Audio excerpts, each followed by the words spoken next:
Good morning. My name's Emily Koski, and I'm the chair of the Budget Committee. I'm going to call to order our regular committee meeting for Monday, September 18th. At this time, I'll ask the clerk to call the roll to verify the presence of a quorum.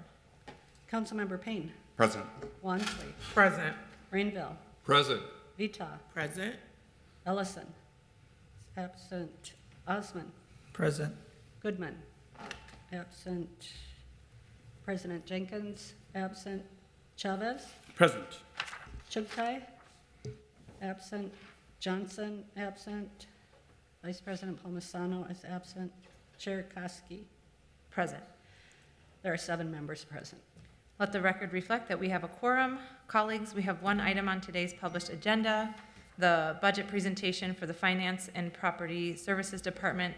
However, there's a proposed walk-on item which is authored by myself and Councilmembers Chavez and Osman relating to an appropriation of city funds to provide a match of state grant funds for the Vivo Villages South project. I move to amend the agenda to add this matter as discussion item 2 on our agenda. May I have a second? Second. Is there any discussion on the motion to amend the agenda? And I'm not seeing any. Seeing no further discussion on the motion to amend the agenda, all those in favor, say aye. Aye. Those opposed, say nay.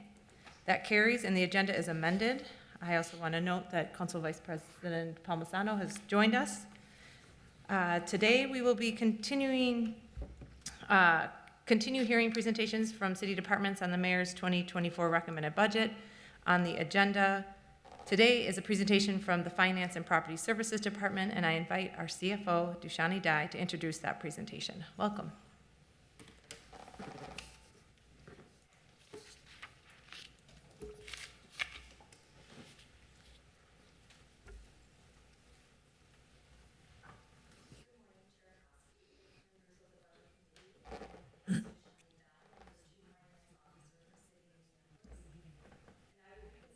The mayor's recommended 2024 supplemental budget for finance and property services.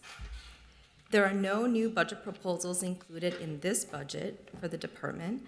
However, 1 FTE was included as part of the 2024 budget plan. I will discuss this position and other administrative changes later in the presentation.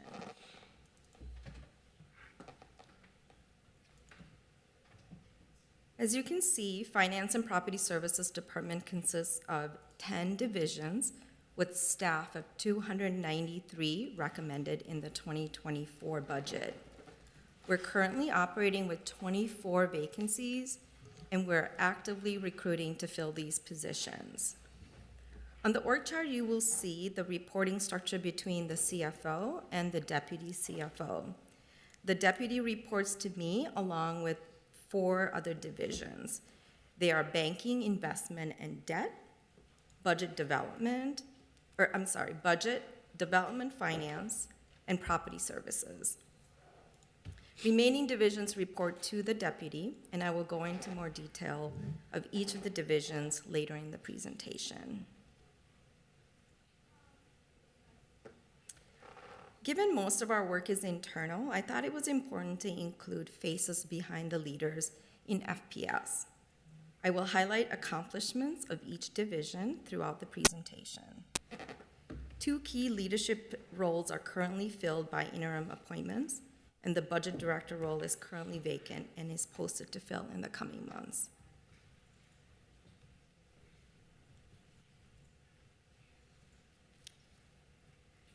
Finance and Property Services has 3 main objectives. First, we strive to partner with leaders so we can make the best financial decisions based on accurate and objective data.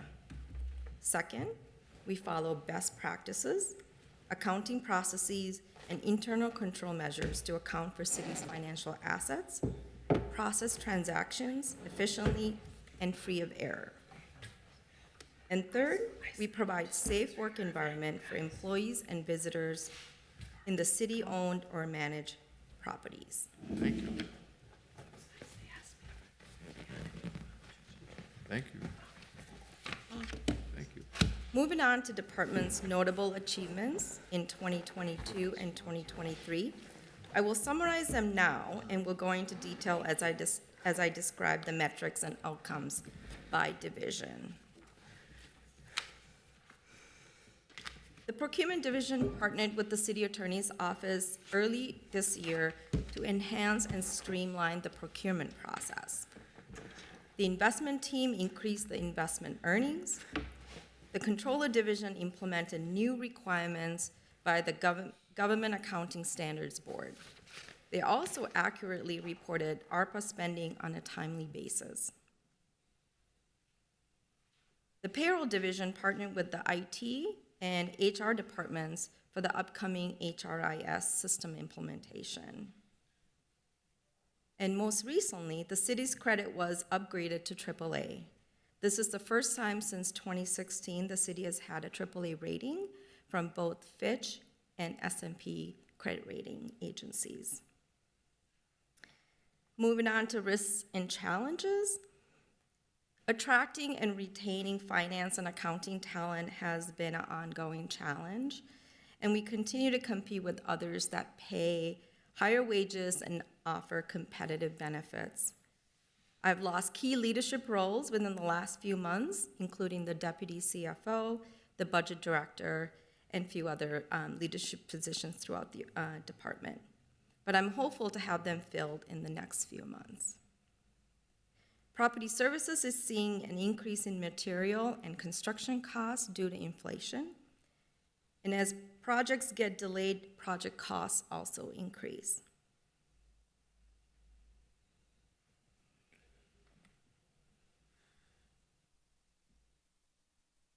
Finance and Property Services has a recommended 2024 budget of $60.4 million.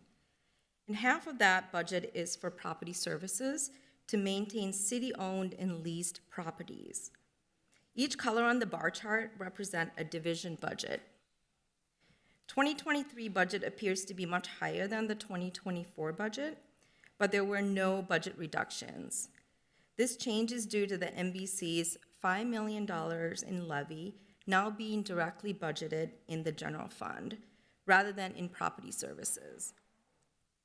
Again, the department has a proposed FTE count of 293 with 24 vacancies currently.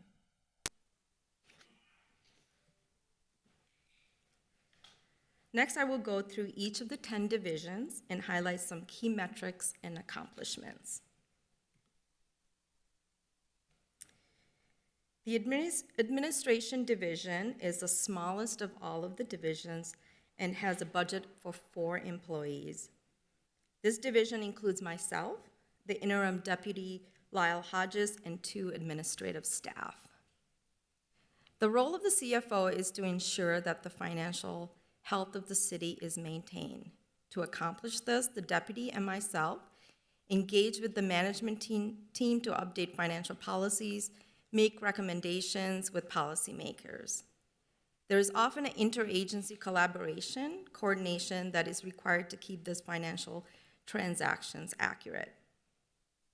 As a CFO, I also provide information to the investor community and rating agencies on the financial status of the city to build confidence ahead of bond sales. This year was especially successful given the city received a ratings upgrade. Some of the internal work has been focused on the FBS workforce. As with other departments, hiring and recruiting top talent has been difficult. We have partnered with the HR to promote job postings widely and actively recruit for these open positions. In an effort to retain staff, the department also introduced the tuition reimbursement program. I'm pleased to say that many have taken advantage of this benefit today. We have also prioritized creating a culture that is more inclusive, and an internal committee was established to advance these efforts. I have also personally been involved in promoting public sector finance and have partnered with the University of Minnesota's Carlson School to encourage students to consider public sector as an employer. Carlson School's finance department will highlight the work of the city's finance department and encourage them to seek internship opportunities.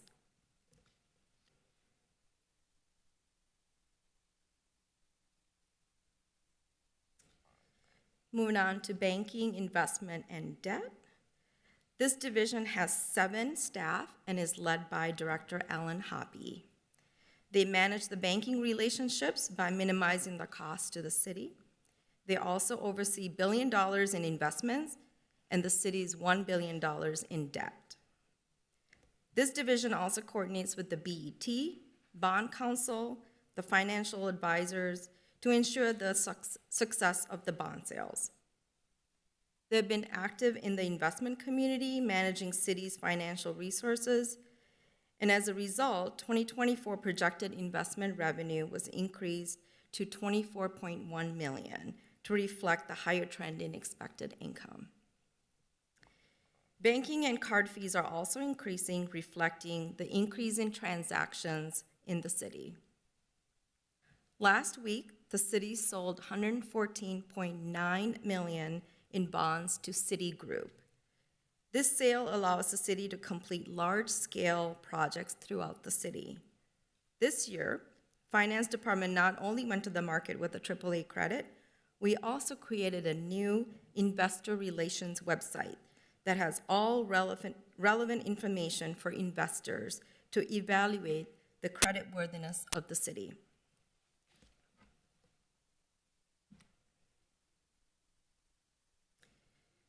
Budget division consists of 8 staff and 1 ARPA-funded position.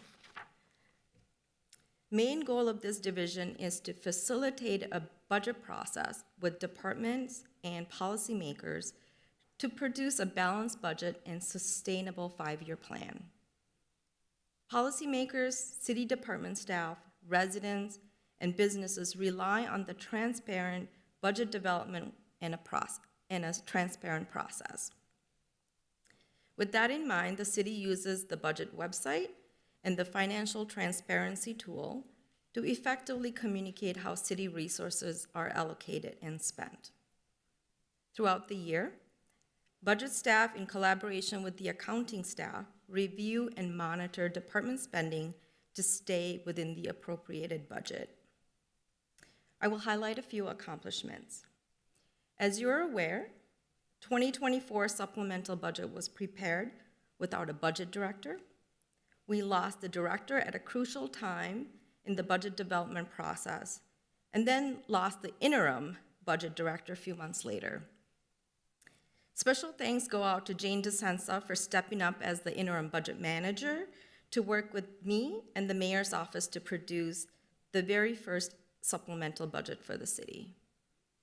I'm so proud of the entire budget team for rising to the occasion and finally filling in as needed during a challenging time. In addition to producing a city budget, they have regular monitoring meetings with city department leaders to ensure all departments stay within their approved budget throughout the year. Personnel spending is a significant cost to the city. Budget division continues to analyze the workforce rosters in partnership with HR to reduce personnel costs. These personnel costs set the base for the current service level budget, so it is important to have an accurate starting point for staffing costs. These reviews have saved city millions as corrections are made throughout the year. Budget division also continues to monitor the $271 million ARPA funds awarded to the city. The team partners with the controller division to ensure accuracy in reporting and works with the department to gather needed performance data.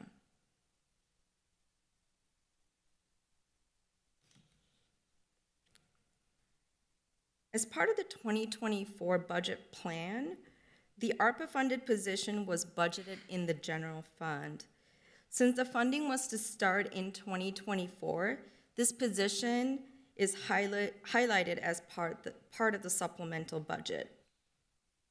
This position is currently filled, and the cost with benefits to the general fund is estimated at $133,675. This position manages the ARPA funds, including monitoring, evaluating compliance with ARPA guidelines, works with the grant reporting team and departments. In the next few years, this position will work on fully integrating some of the new initiatives listed on the slide into the budget process.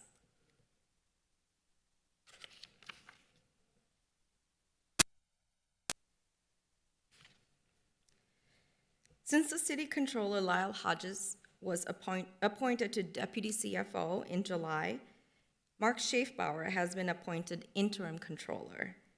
This division plays a critical role in providing financial information to the city policymakers, city staff, and external stakeholders such as the public, city investors, bond rating agencies, the state auditor, and grant agencies.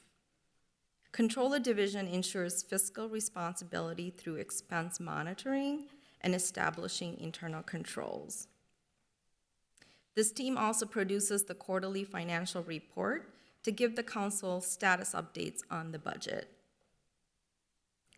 One of the most important aspects of the controller's role is to produce the annual comprehensive financial report. This report shows the city's financial position and is required by state statute to be audited each year by the state auditor. Controller Division coordinates this audit process on behalf of the city, and this team ensures that the city's financial transactions comply with generally accepted accounting principles.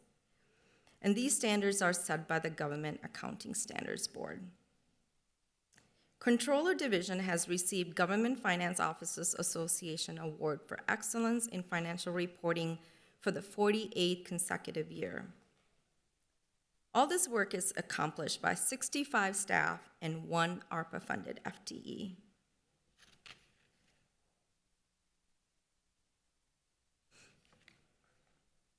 Payroll Division is led by Director Tammy Hoff, and the team is instrumental in administering the payroll of over 4,200 city employees and provisions of 23 city labor agreements.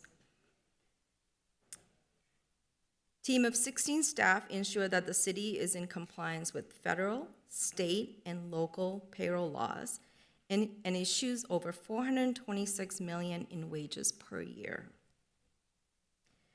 The division, as of September, has processed 1,550 manual retroactive payments and over 99,000 in paychecks. During a recent audit, it was determined that all tax filings were accurate and filed on time. Payroll Division continues to partner with IT and HR to upgrade the city system to create a better user experience for staff and reduce the manual entries that are currently needed.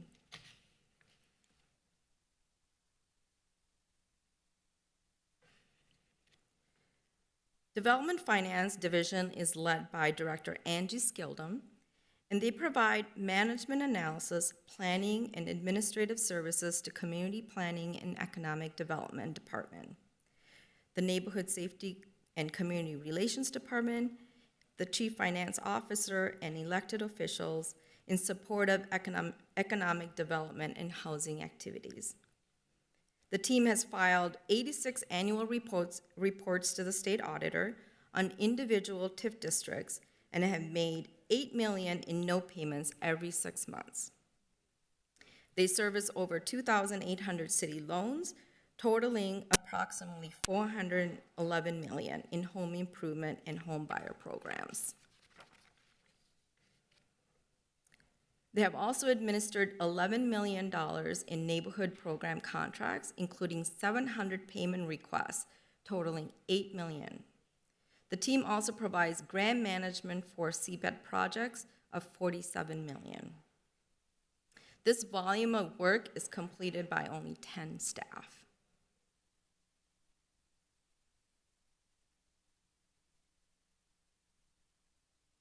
Procurement Division is led by Director Pam Fernandez, and they manage the bidding and contracting process for the city through an open, competitive, and cost-effective manner, while ensuring that the city follows relevant procurement laws and policies. This division also maintains a central warehouse, mainly providing services to public works. By partnering with the city attorney's office, they were able to streamline the procurement process to gain efficiencies. The team continues to look for opportunities to further refine the processes, including providing ongoing training to current and new staff. There's also a new dashboard that shows the department's spending, including metrics on suppliers. Procurement also manages the accounts payable function for the city departments and independent boards, and they have processed over 100,000 payment transactions in 2022.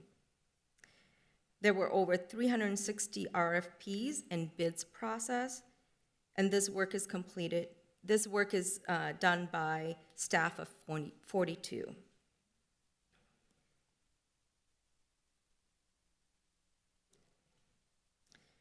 Moving on to property services, this division is led by Director Barbara O'Brien, and they provide comprehensive land, facility, radio, security, and furnishing needs for city-owned and leased properties. These services include preventative, routine maintenance, construction, tenant improvements, as well as security and life safety needs. They manage 61 city-owned and occupied facilities, negotiate over 50 leases annually, administers $150 million in capital improvements, and manage 2.2 million square feet of office and multi-use facilities. The division also has a goal to reduce greenhouse gas emissions from the city operations by at least 1.5% annually.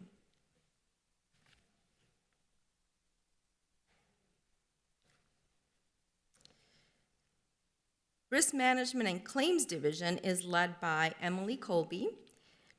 Their goal is to preserve city assets, prevent financial loss, and work proactively to reduce injury to city employees. This division also administers the workers' compensation and unemployment claims. With a team of 9 staff, this division has so far processed 550 general liability claims and approximately 400 workers' compensation claims.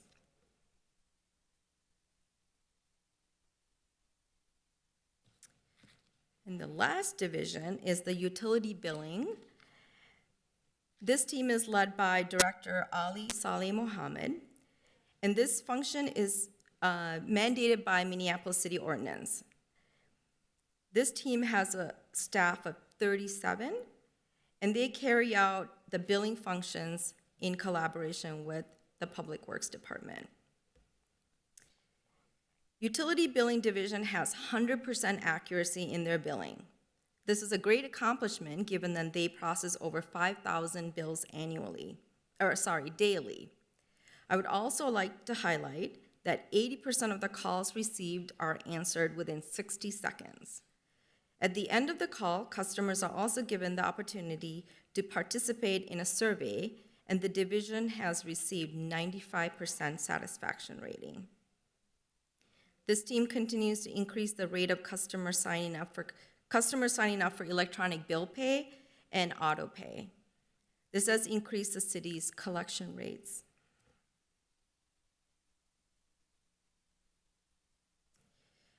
This year, Budget Chair has asked the departments to discuss any administrative adjustments or transfers that were included in the supplemental budget. I will go through 4 personnel adjustments that were made and 1 funding transfer.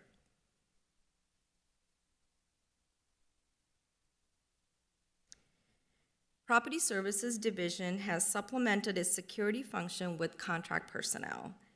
The division determined that it was more effective to have reliable city security staff than contract personnel. As a result, contracted services were reduced, and those funds were then utilized to hire 2 security specialists.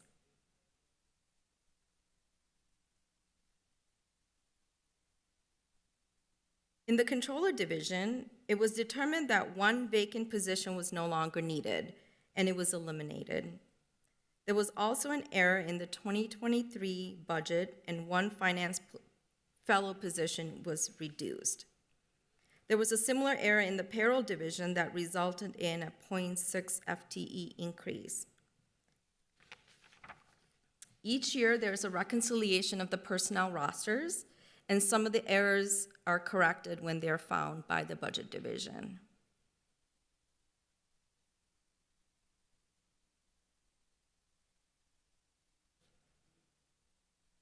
There's an ongoing funding requirement for $250,000 to the Minneapolis Public Housing Authority.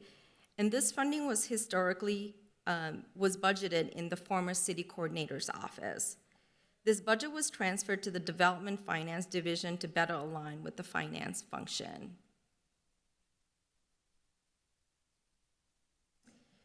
As you can see, Finance and Property Services, the 10 divisions, scope of responsibilities vary from division to division. One thing that is consistent is the commitment of staff that work in each area. They're professional, of high caliber, and continuously strive to do the best for the city of Minneapolis.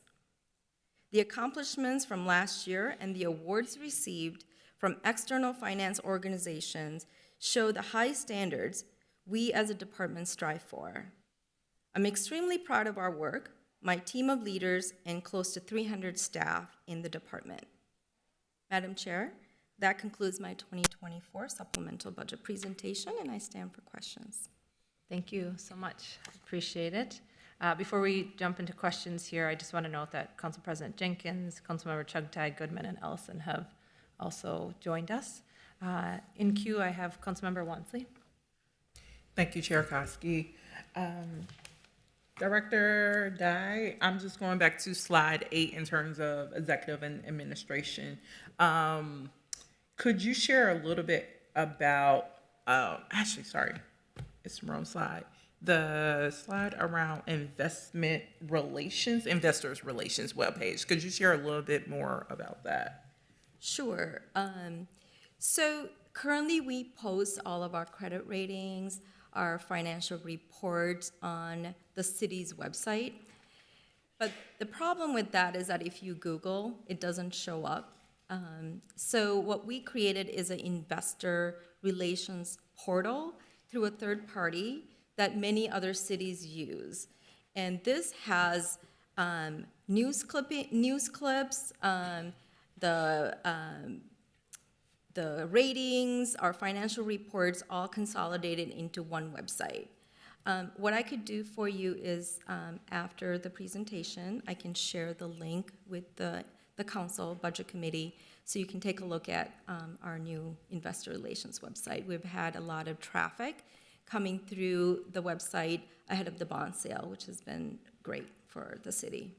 And also the process of, since it's a portal, I'm assuming there has to be login information, or is it open access then? It's open? It's open access. Okay. The rating agencies, I believe, has a login that they could log in, but you have to subscribe to that link if they want to log in. Otherwise, it's open to anyone that's looking for investor information on the city. Awesome. And then just wanted to know just the overall budget right now for finance and property services. I know it's broken down by budget or program budget right now, but would be good to know the overall. Yeah, it's 60.4 million, the overall budget, and half of it goes to property services.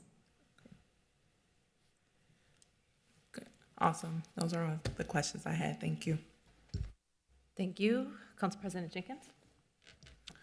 Thank you, Chair Koski. I just wanted to really offer my sincere gratitude for the extraordinary efforts that your department and you particularly have been making to bring this budget forward, to return our ratings to 2016 levels. AAA plus rating is something that the city has been striving to attain for quite some time, and it's really a testament to your office and the work of the council as well, but to get that. And so really want to thank you. This staffing issue, I think, is an issue certainly nationally. We see it in many organizations throughout the city, and particularly government. And it really begs us to look at our pay structures and probably onboarding and a number of things that I know our human resources department is working on. But just wanted to acknowledge the extraordinary efforts and really thank Ms. DeSenza for stepping into this role, and helping us to really bring forth one of the most important activities that we do as a city. So, thank you. Through the chair, Council President Jenkins, I really appreciate those comments. I do have a great team working with me to make the city successful. And it's great to have the ratings community acknowledge our hard work. And the policymakers have been super supportive as well. And I'm very vocal when there are times when certain motions come through and it's not the best interest of the city, and I do call it out when it's probably not the best idea. So I appreciate the support when I do bring those up. One thing I do have to say is that as much as I hate losing people, they do move on to do great things in other cities. So it also creates an opportunity for others in the organization to rise up and fill roles that are available to them. So it's sad in one way, but it's also positive for some others in the organization. So I really appreciate those comments. Thank you. Thank you, CFO Dye. I put myself in queue as well. One of the questions I had you answered throughout the presentation, it was about retention of staff and some of the initiatives and tactics, and I just commend you for the work. I mean, hearing some very specifics about, competitive wages and additional advertising. I heard the tuition and learning reimbursement, the partnership you have with Carlson School, and then the integrated DEI department work. I mean, hearing those specifics is really important, I think, for us to understand some of the, boots on the ground work that you're doing in order to make sure that we're creating a culture and a space and a department that people want to come to and stay at. So I really appreciate that. And just an overall thank you to your entire team, but specifically to the budget team, and for all of the support and collaboration that you've given. So I can't really say it any better than Council President Jenkins, so just a continued gratitude for the work that you are doing. I am not seeing any further discussion or questions, so I'll direct the clerk to file that presentation. Thank you so much. Thank you. Next, we have item number 2. It is the added item for the Vivo Villages South project. Printed copies of the motion are available on the dais for your review. I believe each of you have that. I will now call on Councilmember Chavez to present this motion, which is to amend the 2023 General Appropriation Resolution to transfer $1 million from the contingency fund to the Community Planning and Economic Development Department. Councilmember Chavez? Thank you, Chair Koski. I'm glad that we're moving on this motion today with yourself, Budget Chair, Councilmember Osman, and the support of this body that will provide a 10% match to the application that LV was submitting to DHS for this particular grant. The Commissioner of DHS has been directed to give priority to projects which the recipients of this grant that is due on September 21st will have a 10% match, which is what we're doing today. The grant itself is seeking to acquire, plan, and design or construct or renovate emergency housing shelters for people that are youth, single adults, and or families experiencing homelessness. We know that the Vivo Village 1.0, the one in the North Loop, has been a proven model that works, and yet they have a big, huge wish list of people that want to access their resources in the shelter. And today, this motion can help us expand these efforts. I've talked to a few of you on this dais. Actually, last week I held an emergency housing meeting where nearly 200 community members attended. People shared their stories of when they used to be unhoused, their road to recovery, how they are currently living in an encampment, the needs that they have. And we even heard stories from our neighbors that live by encampments and folks that want to be safe and want better for our unhoused relatives. And these weren't just my residents in particular. There were residents from across the city, from different wards, coming together, asking us to find different solutions to this crisis. It wasn't an easy meeting for me to have in particular. There was people with different opinions, but one thing came out of that meeting that I particularly learned, and my biggest takeaway was that people wanted more solutions. People wanted us as a city, the county, the state, and federal government in particular to work better together as policymakers to address this crisis. They wanted additional solutions because they believe that people deserve safe and dignified housing. And we know that this bridge to housing, it's a model that works. It's a model that needs more support. I'm not saying it's particularly perfect or that it's meant for every single person that is out in the street. But I will say that we are in an emergency, and it's a model that will help change a lot of people's lives here in Minneapolis. And I think that this is a big step we can all take together. And those are my comments. Thank you, Councilmember Chavez. As a co-author, I'd like to say a few words before we open up to discussion as well. I feel there's not a day that goes by that any one of us does not think about our unsheltered homeless in the city of Minneapolis. Last spring, I spent an evening shadowing an ER doctor at HCMC. This safety net hospital never turns away patients. When their beds are full, they are treating patients right in the hallway. The night I was there, these hallways were lined with our neighbors recovering from an overdose. I witnessed some of these patients and doctors being on a first-name basis. Many call the streets their home and do not have much support outside the hospital system. Our emergency rooms have become an extension of our shelter system. That is not what our emergency rooms were designed to be. I hope you've all been able to visit Avivo Village, an innovative approach to addressing this crisis. It is part of an all-hands-on-deck effort undertaken by our state, county, and city to provide stable housing for everyone. It's a low barrier to entry shelter that meets the urgent needs of our homeless population. Over the last 3 years, Avivo Village has been proven successful.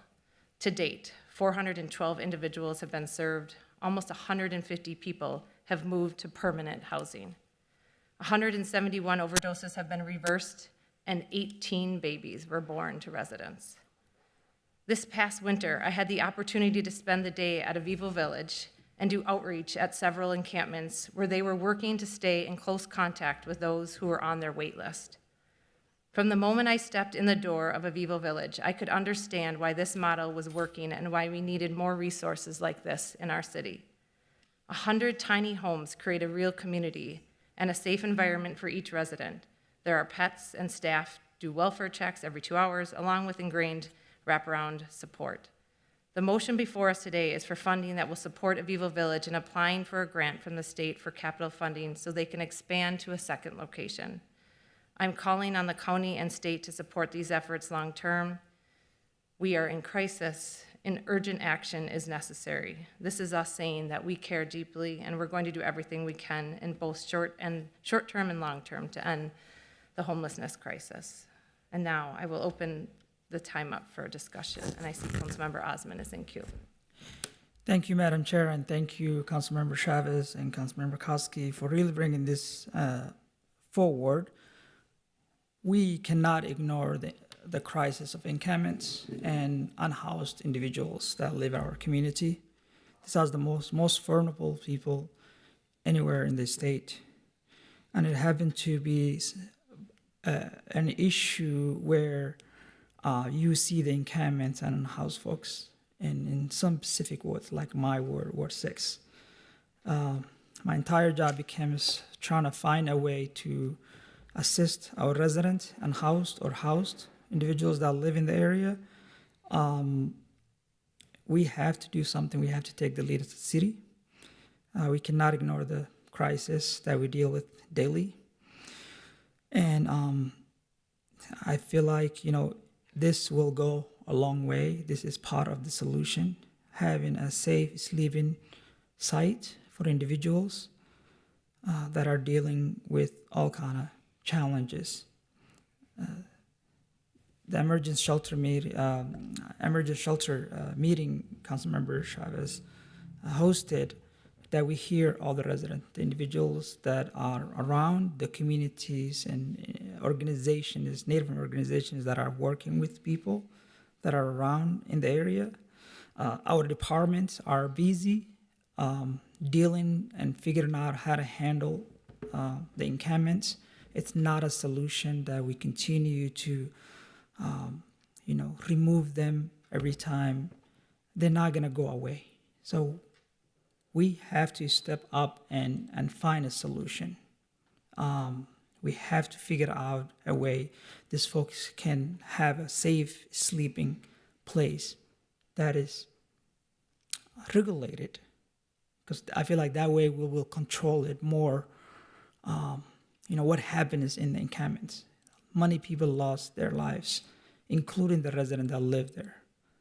And it's expensive, it's challenges, it's a health concern, it's safety concern of the residents. This is a small step as a city, for us, and working with Avivo.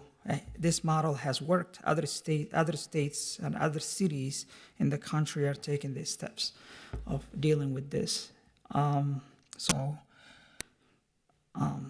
I think all of you have heard me talk about this many times, and I'm really in connect daily with all our departments, trying to figure out a way to keep the community safe, and also at the same time help the folks that are unhoused. We have a housing crisis in our city of Minneapolis, and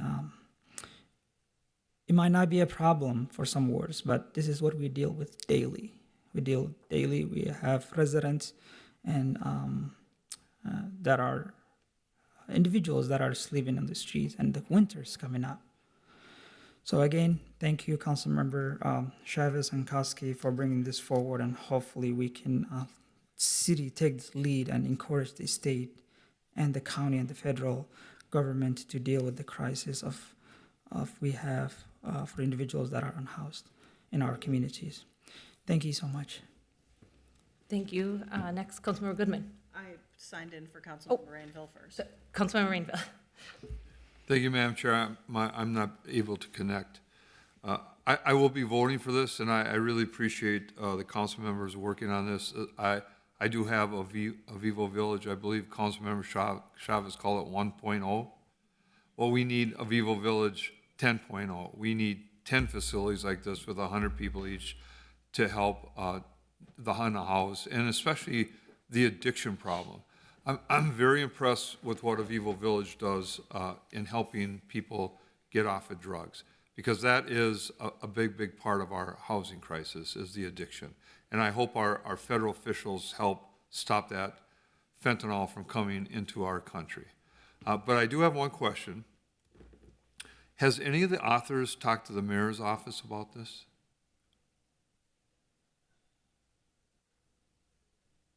Councilmember Chavez, do you want to jump in, or do you want to? Yeah, Councilmember Rainbow, I know that we've been in conversations over the past year and 6 months, and I've been in office about this project, and those conversations are continuously being ongoing. So the idea of the South Minneapolis site is supported by the mayor's office. Great, thank you How very we much. get there matters. Thank you. Thank you. Council President Jenkins. Thank you, Madam Chair, and I want to just start my remarks by saying I support this concept, the expansion of the Avivo Village, and we do have a housing crisis in the city, but we also, as Councilmember Rainville stated, we have a addiction problem, and I think we have to name that if we are going to be trying to address this issue. So I'm glad that Avivo Village is a part of this. I know they have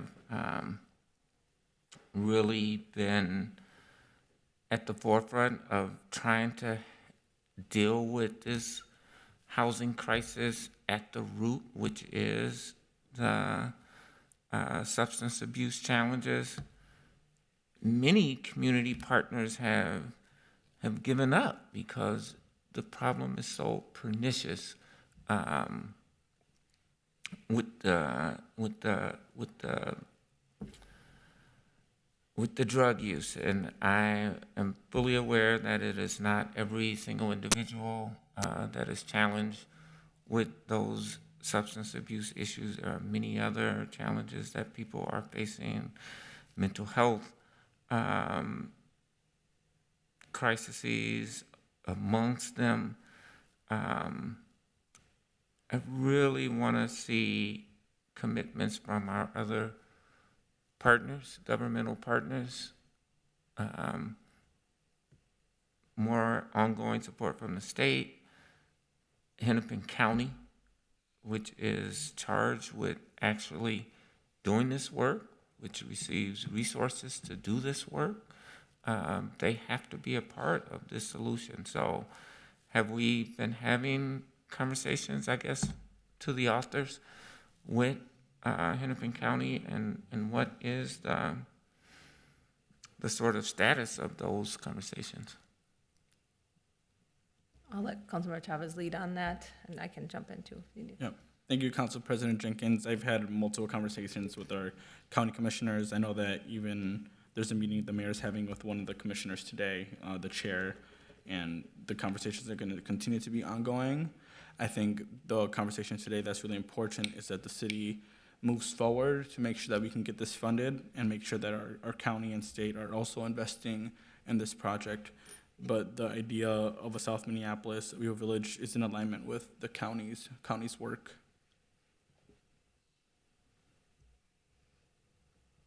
So no commitment at this point.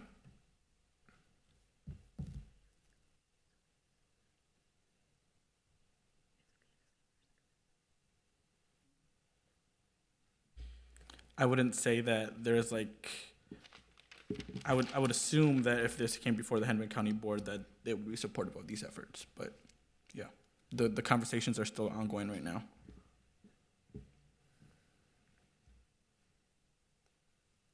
Is there anyone willing to bring it to the county board for a vote?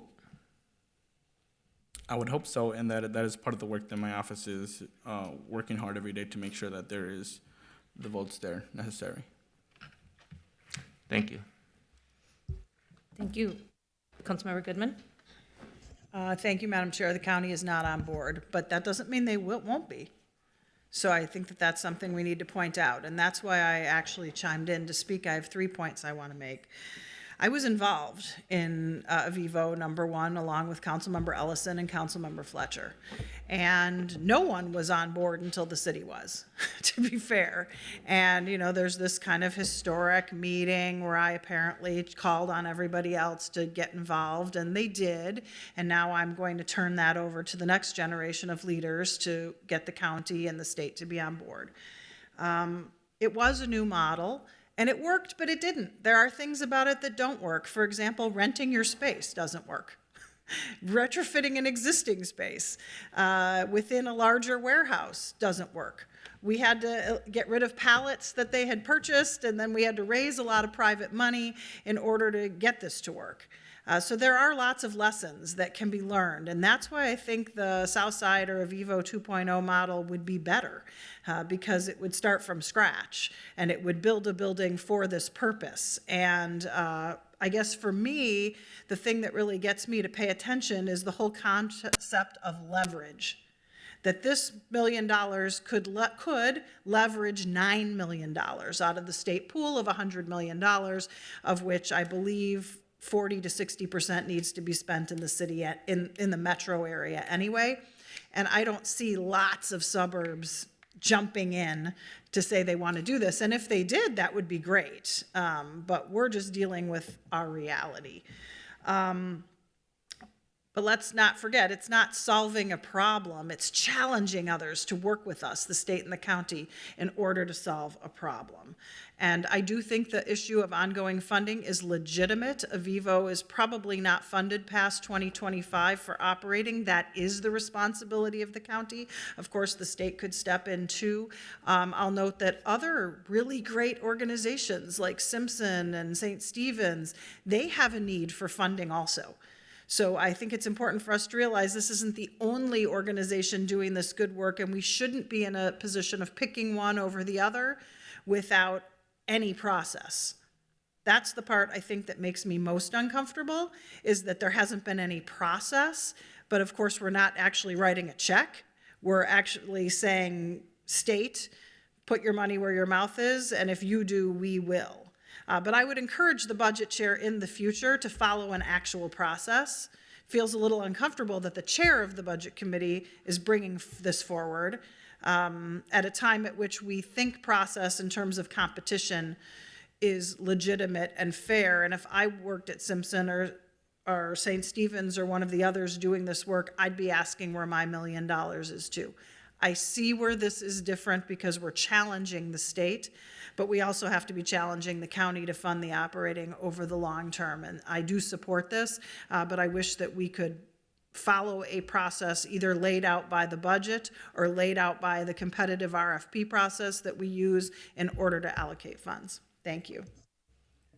Thank you, Councilmember Goodman, and I appreciate that feedback and think it's really helpful in order to how do we integrate these emergent needs within the budget process. So definitely we'll take that back to figure out how we can, bring that into a process that we do going forward. So appreciate that. Councilmember Chugtai.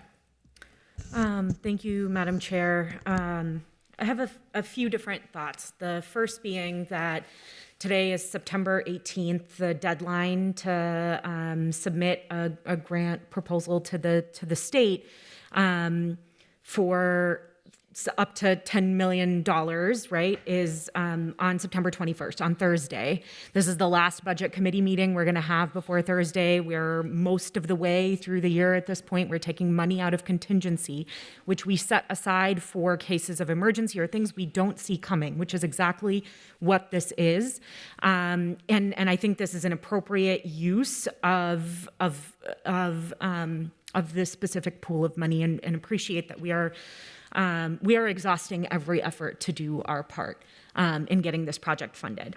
I've been a part of conversations about Avivo Villages South for as long as I can remember being in office. Councilmember Chavez and I have been working on this. And we've worked very closely with Avivo Villages, especially over the last few weeks, on trying to nail down the site specifically in South Minneapolis. We have been working very closely with the county and with the state to make this proposal competitive. That's a part of why we're putting in or making a commitment to this amount of money. We have worked very closely with the county on making sure that this is a leap that the two bodies take together. And I think we feel optimistic that we're going to get there by the time we get to the 21st. So over these next couple of days. I have had a chance to spend a lot of time working with the street outreach team and the leadership team at Avivo Villages. You'll remember we had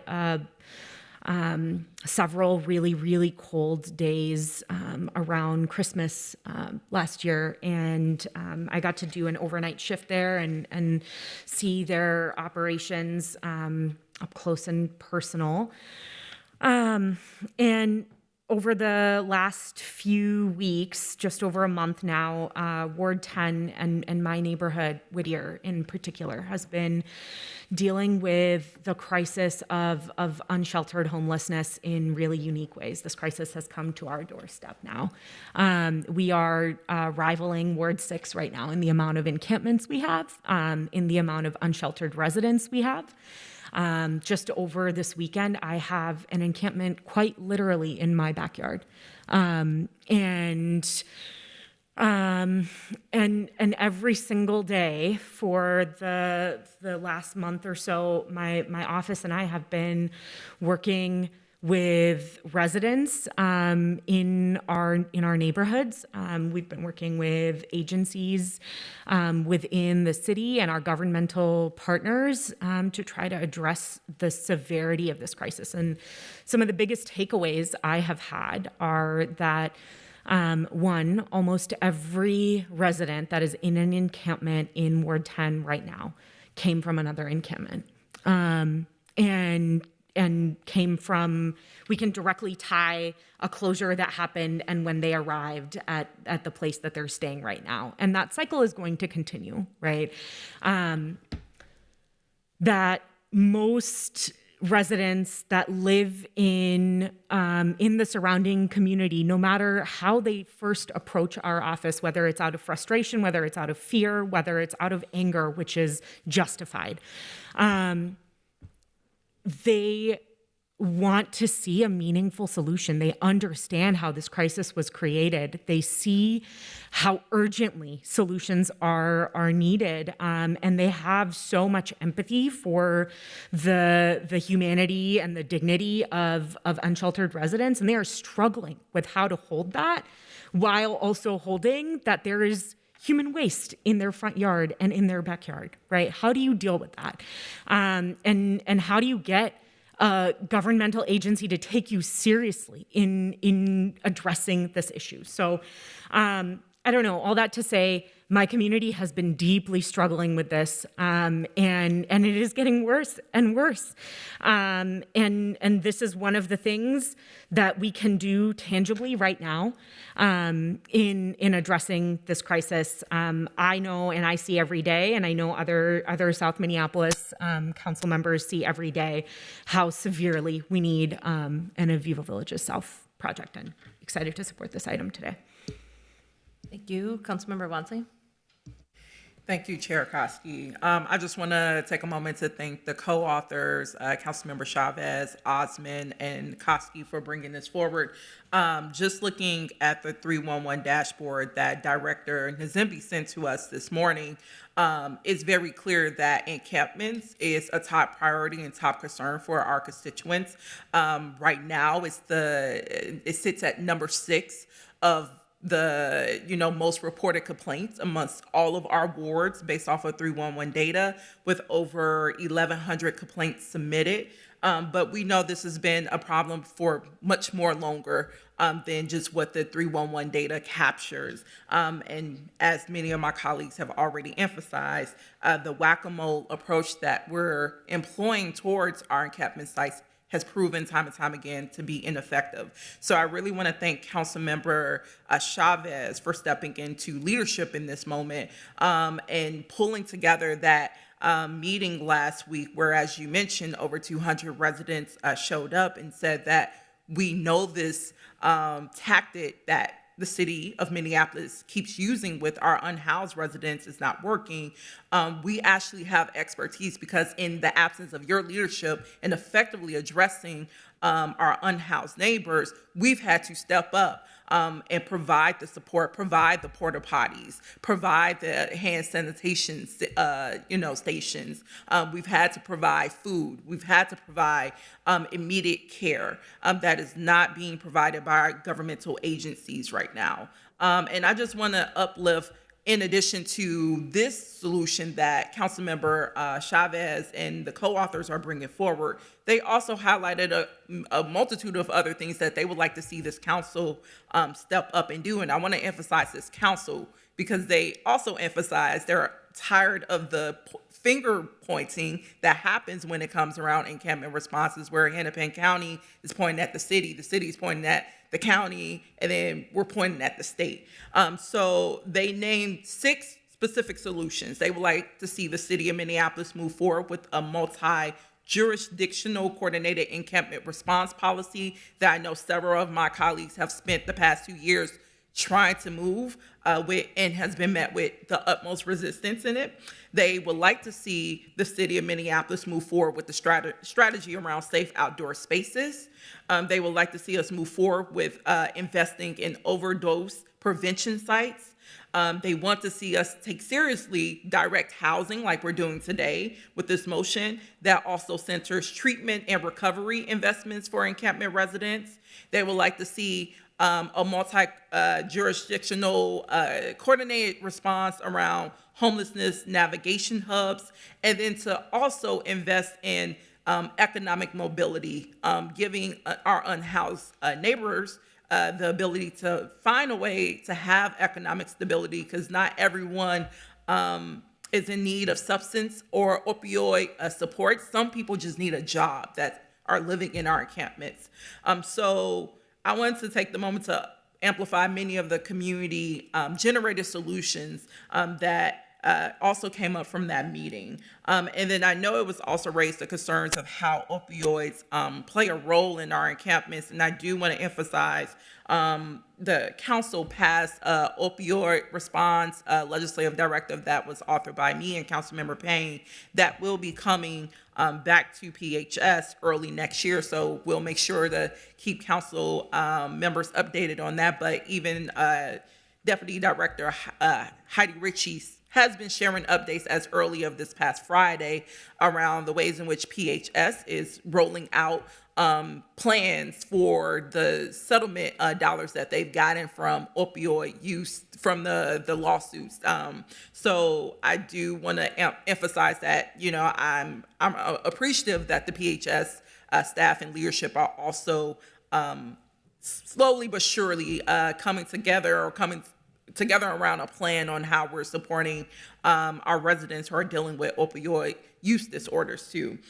So I just wanted to share that and the other solutions that this body has the opportunity to advance to actually make meaningful change for our unhoused neighbors. And again, to just give major kudos to the council members who authored this and just took leadership on an issue where we have not led for quite some time. So thank you so much, and look forward to supporting this motion. Thank you, Councilmember Ellison. Thank you. I can't add too much. Really appreciate all my colleagues, especially the authors, and also just wanted to sort of affirm what Councilmember Goodman was saying, which was it was a really hard road to get to the First of Evo site. And whenever you have an innovation, you have new answers, new solutions. You also have a lot of growing pains. And so I got a call from someone out of Evo to talk a little bit through this, and was excited that they were still excited, because I know that those growing pains sometimes can make you, make it uncertain of the path forward. I think that something like this over South is exactly needed. Councilmember Rainville said we need 10 of these sites, and I do think that we're looking potentially at the future of how we address homelessness in our city, and the encampments aren't going to go away, right? The folks on the street aren't simply going to disappear out of thin air. And so I'm glad that this has general support here today. Whenever we're talking about this topic, sometimes it's been hard to know whether we're going to have consensus or whether it's going to be a fight up here. And I think it's a really good opportunity for us to just say, we know what the right way to move forward is, at least on this one site, at least with this one project, and to move forward in that way, keeping in mind all the things that Councilmember Goodman said, I think are true and real. The last thing I was going to say is, the political sort of cycle of encampment response, homeless response, kind of goes through this consistent arc, which is first we say, hey, here's what we're going to do to address homelessness, and people get really excited. And then it says, and here's how much it's going to cost, and people get a little less excited. And then we say, and here's where it's going to go, and then people start getting up in arms and saying, no, it can't go there. And so I just want to let my colleagues know that as you sort of enter into that story with this project, you've got folks who have done it before with the specific and current Vivo site who are down to have your back, who are down to sort of be in collaboration with you, in solidarity with you, and hopefully these funds are leveraged, and hopefully the county and the state take this as an opportunity to outdo us. So thank you so much for your leadership, and I look forward to supporting this. Thank you, Council President. Thank you, Madam Chair. All right, thank you. Not seeing any further discussion, I'll move approval of this item. May I have a second? Second.